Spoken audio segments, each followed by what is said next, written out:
Hello, traders. FX Pip Collector here. Today is Thursday, September 25th, and this is my analysis for the Euro Yen, and we're on the 4-hour time frame. So the Euro Yen, I've been saying for a while that we need to pay attention to this 123 level, which we just hit this today. Definitely an area that we need to pay attention to see if we possibly do get a reversal to the downside. If this really is a wave B, it could definitely turn here and start a downtrend for a wave C and end up looking something like that. Now, the whole thing is it doesn't have to stop there. It could go up to the 138.2. It may not even be a wave B. It just may be trending up on the weekly time frame, which it definitely is. So we can't assume that it's going to be over. We need to allow the market to tell us that it's over. Going down to the 1 hour time frame, we definitely want to at least start seeing some breaks of structure. This is the most recent structure, so if it breaks below there, the first thing I would do is do my Fibonacci retracement on there.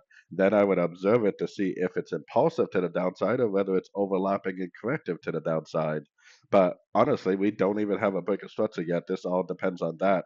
It could possibly just go down, reject structure, and just keep on going up. It could go make a higher low and just keep on going up. It could break structure, which, like I said, would cause us to put our Fibonacci retracement on there, start looking for shorts while we learn and earn whether it really is a pullback within this last wave up or whether it really is at the end of a wave B in a complete trend reversal on the 4 hour time frame. So anyways, don't forget to check out my website linked over here in the corner. And as always, thank you for watching and happy trading.